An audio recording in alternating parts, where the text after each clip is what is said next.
Welcome to Donna's World.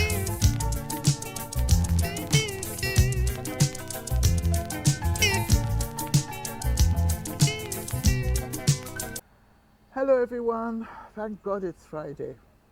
Welcome to Donna's World.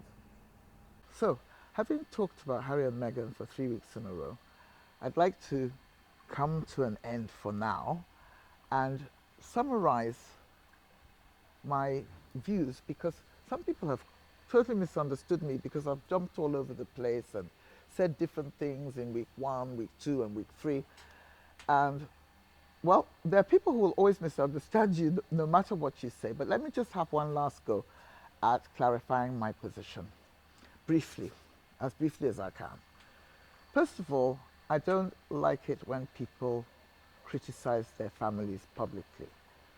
If I had been Oprah Winfrey, I would have advised Meghan as a sort of like older black auntie or senior sister not to go down that path, no matter how aggrieved she felt.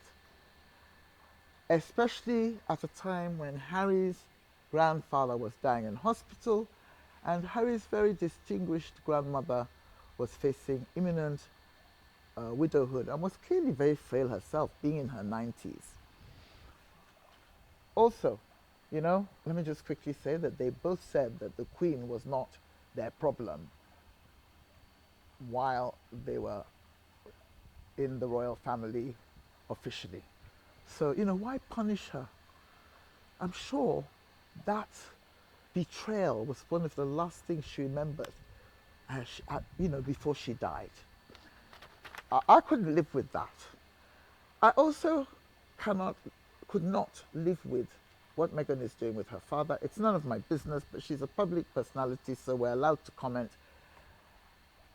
I have yet to be told that that old man did anything so awful that he should never have met his son-in-law and has never met his grandchildren. And I urge Meghan to find it in her heart to forgive him, though my next point is that I don't know why Meghan and Harry always feel that they're the ones who need to do the forgiving, because they've also upset people, so they also need to be forgiven. And I would urge anybody who's upset with them, Prince William, King Charles, to please forgive and forget, if you can bring yourselves to. Another thing I didn't like about Meghan was the fact that on her wedding day there did not seem to be any childhood friends or any relatives present, even though only 2 or 3 of her relatives had spoken out against her publicly. So what happened to all the other ones? Was she ashamed of them? And why did her mother put up with showing up on her own? It's just bad form, quite frankly. Next point, totally condemn racist attacks on Meghan by some British or white commentators. And such attacks have taken place, especially recently, including recently, I should say. After their visit to Nigeria, all kinds of nonsense was said against Nigeria simply because Harry and Meghan were invited here and received quite a warm reception. So I'm totally opposed to racists, obviously, being black myself, but I think Meghan exaggerated the racism she faced when she was in the UK. She was warmly welcomed all over the country by crowds of screaming, enthusiastic white people as well as black people. And Prince Charles walked her down the aisle. Prince Charles, as he was then, walked her down the aisle. And I just don't think it could have been as bad as she claims it was. I think she just wanted a sort of like more exciting life in America, because, British class stuff can be a bit boring. I also reject her claim that speculation about the color of the skin of the baby she was about to have was racist. It's a ridiculous claim, because in Nigeria, which is full of black people with plenty of self-esteem, we also wondered what color the baby would be. And I repeat that no Nigerian family that has any self-respect would tolerate a, a new daughter or sister-in-law coming in and creating so much disruption and whining so much. Um, Families are never perfect, but I'm sure Harry and Meghan weren't perfect either. Um, my cousin reckons that Meghan liberated Harry. She's quite pro Meghan and Harry, actually. And she thinks that Meghan did Harry a favor. She came along and took him away from a situation in which he was very unhappy. And I say, fine, anybody's entitled to be unhappy with their life. But, if they're so miserable and they don't like the royal family, why do they keep on exploiting their royal status? And fine, he was born a prince, so I expect he'd feel very emotionally disorientated if they stopped calling him Prince Harry. But she's only been a princess or duchess for a couple of years here and there. And I see no reason why, if she's so traumatized by the whole British class system and alleged racism she faced every day of her life, I see no reason why she doesn't just call herself Meghan Markle. It's a nice name. She was a professional in her own right before she joined the royal family. Why cling to a title that belongs to an institution you basically don't respect? Nigerian trip was quite successful, but it wasn't an amazing triumph. Lots of important Nigerians did not show up because they were not interested or because they did not approve. I think recent comments made by the President of Nigeria's wife, Senator Remi Tinubu, speaks volumes. She basically said that in Nigeria, generally, nakedness in terms of female dressing is not approved of. By nakedness, I dare say she means all these halter necks and strapless and backless dresses, which personally I don't mind. I've said it before and I'll say it again. I actually like Meghan's wardrobe, and I would wear a lot of the clothes she wears if I was as slim and attractive as she is. So, what else? There's a couple more things I need to say. The fetishization of black women or men. There's a song going around, it's a calypso song from the West Indies, about how once white people have tasted black meat, they can never go back to white meat. I mean, even the use of the word meat is insulting. It's like turning black people into fetishes, sexual fetishes, and I find it very offensive. And if, the idea that Harry is hooked on Meghan because she's black meat, I reject that depiction on Meghan's behalf, and I hope she's as offended by it as I am. Finally, there's a guy called, his Twitter handle is Mr. Low Morale Bigfoot. And I was just scrolling through Twitter and saw this insult he hurled at me. He claims that my family was being fed by Shell, which he described as an environmental rights abuser, and that, we were opposed to, I personally was opposed to Ken Saro-Wiwa, the Ogoni environmental rights activist, because my family was being fed by Shell. You know what? Don't talk about what you don't know. The situation that Ken Saro-Wiwa found himself in was very complicated, and you don't know anything about what happened to the people who were Ken's opponents. Some of their bodies have never been found. I'm not saying Ken killed them, but it is complicated, so keep quiet about what you don't know. These are very serious topics for people with brains, and if I had the time to go through the sewer to look for where you hang out, I would probably sue you for misrepresenting me, but you're not worth it, okay? So, Mr. Low Morale Bigfoot, goodbye.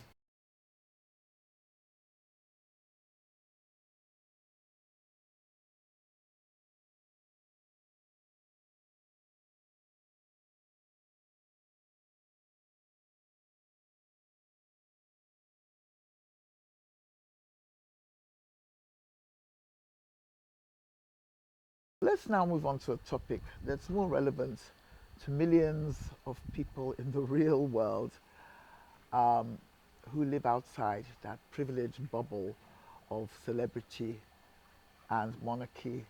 Today, I'm going to talk about loneliness. And the reason why I'm vaping while I do it is because talking about loneliness kind of unsettles me and makes me feel stressed. When I started this series on YouTube a few weeks ago, I said that I was 64 years old and that if anyone had told me when I was younger that I'd wind up at this age on my own, and renting, by the way, I would never have believed it. I'd have said no way.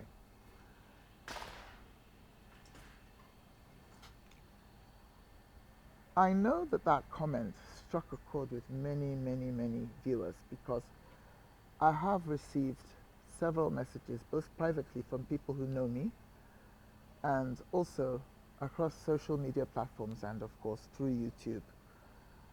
Mostly women in their 40s, 50s, 60s saying they know exactly how I feel because they are also on their own.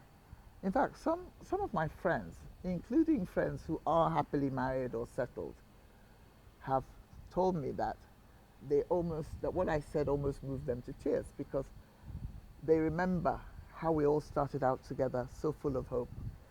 And some of them, like me, have wound up disappointed, alone. Others, even though they're happy enough or happy in their marriages, they feel bad for friends who didn't make it to that level of happiness and companionship. So, I was reading the other day about Oprah Winfrey.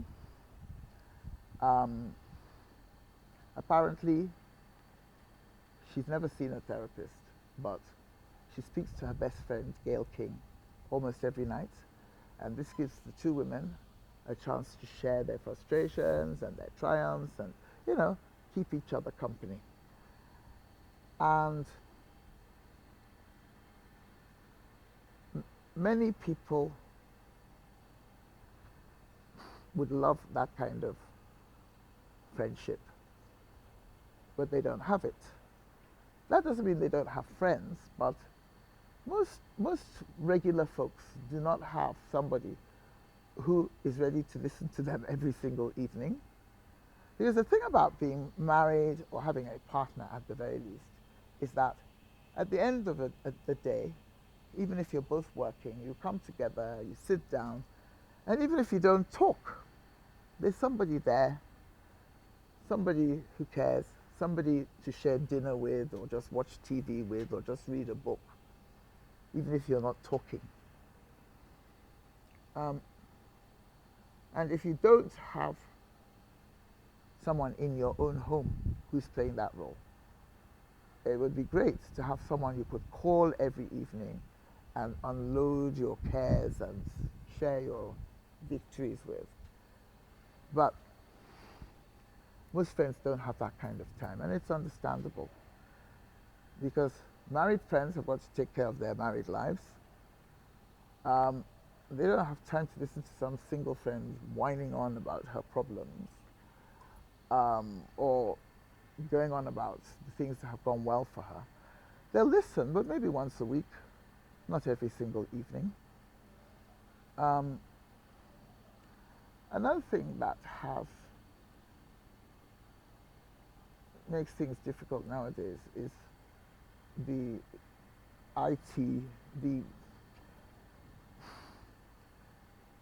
the fact that people nowadays are more likely to send you a text message than to pick up the phone and call you. And I'm just as bad. There are times when I should really just call an aunt or a friend, but instead I send them a WhatsApp message or an emoji asking them how they are, or they send me a message and I send some message saying something like "God bless you, have a great day," and it counts for something, but it's not the same as providing real companionship, a real shoulder to cry on, a real listening ear, which is something that most of us actually need. So, according to the World Health Organization, loneliness is an epidemic, and not just in the Western world, because there's this belief that in African countries, for example, outside the confines of the Western world, that people are more sociable, more gregarious, that people spend more time, hanging out together and talking, dropping in on each other, but it's not really true. Apparently, according to the World Health Organization, loneliness is a pretty serious problem on every continent. And it's not restricted to a particular age group, but obviously, if you are older, less able to flit around, going to clubs and doing all those things, you're more likely to feel the impact of loneliness than young people who are at the beginning of their lives and have all the energy and the facilities for mingling. At least here in Nigeria, when you get to a certain age, people don't expect to see you in bars every night. When I was younger, I practically lived in the bar, local bar, and I had such fun with loads and loads and loads of friends. And the same thing when I lived in the UK. I belonged to lots of clubs and private members clubs, and used to go to lots of wine bars with my friends and things. But now at this stage, you don't do that anymore. You don't go out every night. And so I will tell you, I am lonely. And a lot of people are lonely. And it's complicated because I actually like my own company as well. I don't want to be with people all day, every day. And to be honest with you, if I'd wanted to remarry, I could have remarried by now. So I got divorced at a very young age. I think I was in my early 40s when I got divorced.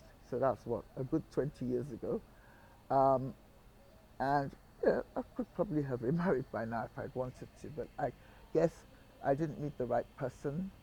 And as you get older, the number of single men who are interested in you dwindles. The number of single men dwindles, period, especially in a society like Nigeria, where divorce is not very common. So here, what the men tend to do is, if they're not happy with their wives, they add people on. So they have mistresses and girlfriends rather than going for divorce.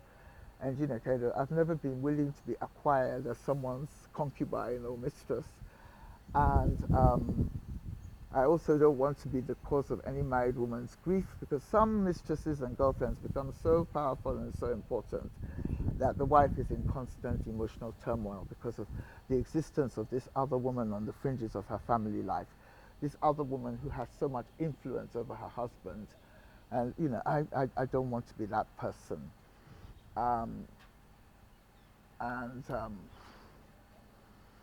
Even in Europe, in London, because the part of the Western world I know best is the UK, but I know America quite well too. But even in the Western world, where people are much more likely to say, men and women, look, this marriage isn't working, so we're ending it, and then we're going to make ourselves available to marry again, rather than just staying in a bad marriage and acquiring lovers on the side. It's quite difficult for people to meet someone new and form a sort of a decent, comfortable life with a new person in middle age or old age. And I have loads and loads of English, American, Australian, whatever friends from non-African countries who are very, very, very lonely. And I suppose if there are enough of you, you stop feeling seriously deprived, because it's not an unusual scenario. Even in this country, where marriage is much more compulsory for women, and men for that matter, I still have a lot of friends who have never been married or who are separated or divorced. So we try and keep each other company, we do our best. But there are those long, dark evenings when there's nobody around, and you might make one or two calls and the people you'd like to speak to are not available. And those dark nights of the soul, as I call them, are quite difficult to get through. And I think it's really, really sad that there are so many people, women in particular, but some men as well, who are reaching the end of their lives and will probably never enjoy companionship, any kind of meaningful companionship again. They've got friends, they've got children, I mean, but your children don't want to talk to you every 5 minutes. And like I said, your friends aren't always available. So